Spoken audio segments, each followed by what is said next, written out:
বনি ইসরাইলের এক লোক 500 বছর আল্লাহর ইবাদত করেছে। কয় বছর? কোথায় জানেন? সাগরের মাঝখানে এক পাহাড়, ওই পাহাড়ের উপরে বসে 500 বছর টানা আল্লাহর ইবাদত। দিনে আর রাতে একবার করে নিচে নামতেন। সেখানে আল্লাহ তাআলা পাথরের ভেতর থেকে তার জন্য মিঠা পানির ব্যবস্থা করে দিয়েছেন, আর একটা ডালিম গাছের ব্যবস্থা করে দিয়েছেন। সকালে নামলে একটা টসটসে ডালিম, রাতে নামলে টসটসে ডালিম। এগুলো খেয়ে খেয়ে 500 বছর সে আল্লাহর ইবাদত করেছে। আর সে আল্লাহর কাছে বলেছে, আল্লাহ আমি যখন মারা যাব সেজদারত অবস্থায় যেন মারা যাই। ঠিকই আল্লাহ সেজদারত অবস্থায় সাইয়েদনা আজরাইলকে পাঠিয়ে দিলেন। সেজদারত অবস্থায় লোকটা মারা গেল। 500 বছর ইবাদতের পরে আল্লাহর দরবারে কিয়ামতের কঠিন ময়দানে যখন লোকটা হাজির হয়ে যাবে, আল্লাহ বলবেন, আদখিলু আবদি আল জান্নাতা বিরহমাতি, আমার বান্দাকে আমার দয়া আমার ভালোবাসা দিয়ে জান্নাতে ঢুকায়া দাও। 500 বছর ইবাদত করছে তো আমার দয়ায় আমার বান্দারে জান্নাত দাও। এই বান্দা বলে, বালবি আমালি, আল্লাহ তোমার দয়া লাগবে কেন? আমি আমার আমল দিয়ে জান্নাতে যেতে চাই। কি দিয়ে? কথা বুঝে নাই বোধহয়। আল্লাহর এই বান্দা কি দিয়ে জান্নাতে ঢুকতে চায়? আমল দিয়ে। আল্লাহ বলছে, আমার দয়ায় আমার বান্দারা জান্নাতে নিয়ে যাও ফেরেশতারা। এ বলে, আল্লাহ তোমার দয়া লাগবে কেন? সেজদা তো কম দেই নাই, জিকির করতে করতে 500 বছর শেষ করে দিলাম, আবার তোমার দয়া লাগবে? আমি তো আমার আমলেই জান্নাতে যেতে পারি। আল্লাহ বলবেন, তাই ঠিক আছে, আমি চাইলাম দয়া দিয়ে জান্নাত দিব, তুমি চাইলে আমল দিয়ে ঢুকবা, ঠিক আছে, তোমার আমল আর আমার যে দয়া দুইটার একটু মাপ দেই। তোমার 500 বছরের ইবাদত এক পাল্লায় রাখো। আর আল্লাহ বললেন, আমি যে দয়া করে এই দুনিয়ার নাজ নেয়ামত বিউটি সৌন্দর্য দেখার জন্য তোমার দুটা চোখ দিয়েছিলাম, দুটা নয় একটা চোখ আরেক পাল্লায় রাখো। রাখা হবে, দেখা যাবে ওই 500 বছরের ইবাদত হালকা হয়েছে, আর মুহূর্তের মধ্যে আল্লাহর দেয়া একটা চোখের নেয়ামত ভারী হয়ে গিয়েছে।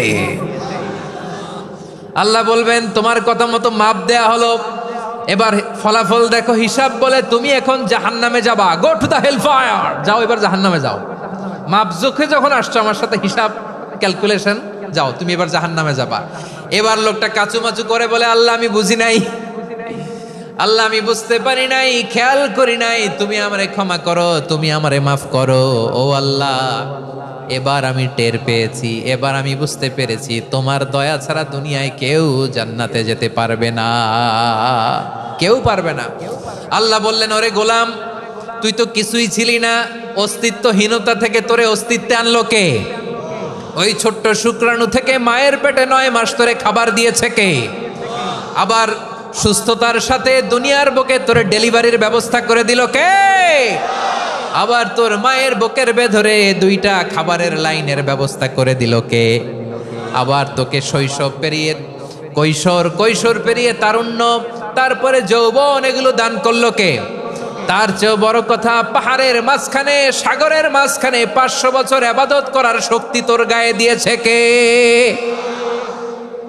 এই সাগরের মধ্যে লোনা পানি, লবণের পানি মুখে দেয়া যায় না, সেখান থেকে আমি পাহাড়ের ভেতর থেকে মিঠা পানির ব্যবস্থা করে দিলাম। ওই জায়গায় তোরে রিজিকের বন্দোবস্ত করলো কে? সকাল বিকাল 2 বেলা টসটসে ডালিম খাওয়ার ব্যবস্থা করে দিল কে? তোর আবদার ছিল, আল্লাহ আপনি আমার সেজদারত অবস্থায় রুহু কবজ করবেন, তোর শেষ আবদারটাও পূরণ করেছে কে? ও গোলাম, আমার রহমতের তুলনায়, আমার নেয়ামতের তুলনায় তোর 500 বছরের ইবাদতের কোনো ওজনই হবে না। গোটা বিশ্বের কেউ কোনোদিন আমার জান্নাতে ঢুকতে পারবে না আমি আল্লাহর দয়া ছাড়া। হুয়ার রহমানুর রহিম, তিনি দয়াময়, তিনি মেহেরবান। জিব্রাইল আলাইহিস সালাম বিশ্বনবীর এই লম্বা হাদিসটা যখন শোনালেন, আমি যা যা বলছি এটা বিশাল এক হাদিসের অনুবাদ। বললেন, ইয়া মুহাম্মদ, এই দুনিয়ার সবটাই চলে আল্লাহর রহমত দিয়ে। হাদিসের শেষ কথা, সব চলে আল্লাহর কি দিয়ে? তখন বিশ্বনবী সাহাবাদের বললেন, ও সাহাবারা শোনো, আল্লাহর জান্নাতে কেউ কোনোদিন প্রবেশ করতে পারবে না তার রহমত ছাড়া। সাহাবারা বললেন, ইয়া রাসূলুল্লাহ, আপনিও না? আপনিও কি আল্লাহর রহমত ছাড়া প্রবেশ করতে পারবেন না? বিশ্বনবী বললেন, না আমিও না, আমি বিশ্বনবীও আল্লাহর জান্নাতে আল্লাহর রহমত ছাড়া ঢুকতে পারবে না। তবে কিয়ামতের দিন আল্লাহর রহমত আমার চারদিকে বেষ্টনী দিয়ে থাকবে। আল্লাহ নিজের পরিচয় দিয়ে বললেন, আলিমুল গায়বি ওয়াশ শাহাদাতি হুয়ার রহমানুর রহিম, আমি হলাম রহমান, আমি রাহিম। আল্লাহরে চিনছেন? ও বারোখালীর ভাইয়ের, আপনার রবকে চিনতে পারতেছেন? তিনি দয়ার সাগর, তিনি মায়ার সাগর। তার দয়ার সাগর যে কত বড় আপনার কল্পনাতেও নাই। এজন্য আপনার পাপ যত বড় হোক, অন্যায় যত বড় হোক, অপরাধ যত বড় হোক, আপনার জুলুম যত বড় হোক, আল্লাহর রহমান নামের দরিয়া তার চাইতেও বড়। আল্লাহ বলেন, খুলিয়া ইবাদিয়াল্লাযীনা আসরাফু আলা আনফুসিহিম লা তাকনাতু মির রাহমাতিল্লাহ ইন্নাল্লাহা ইয়াগফিরুয যুনুবা জামিআ ইন্নাহু হুয়াল গফুরুর রহিম।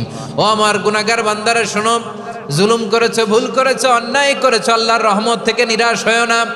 আমরা বিশ্বাসীরা কশিনকালেও আল্লাহর রহমত থেকে নিরাশ হব না, ঠিক কিনা বলেন? আল্লাহর রহমত থেকে নিরাশ হবেন?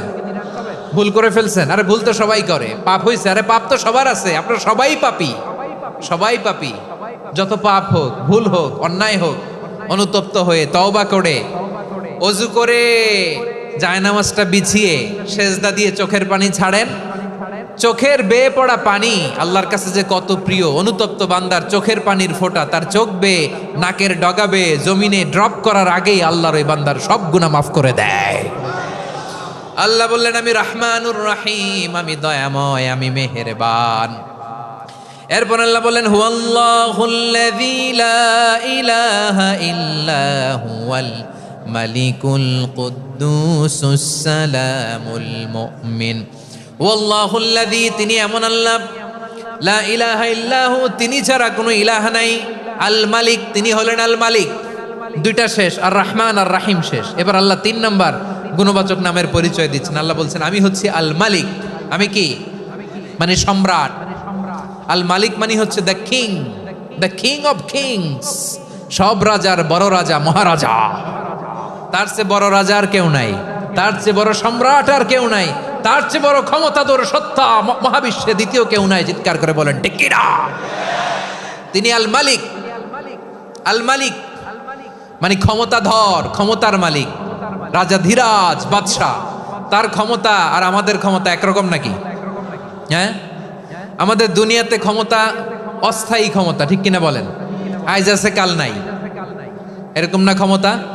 আল্লাহর ক্ষমতাও তো এরকম না, আইজ আছে কাল নাই এরকম। দুনিয়াতে দেখবেন কোন দেশের প্রেসিডেন্টের 4 বছরের ক্ষমতার মেয়াদ, কোন দেশের 5 বছরের। আল্লাহর কয় বছরের? 10 বছরের নাকি 20 বছর, 100 বছর।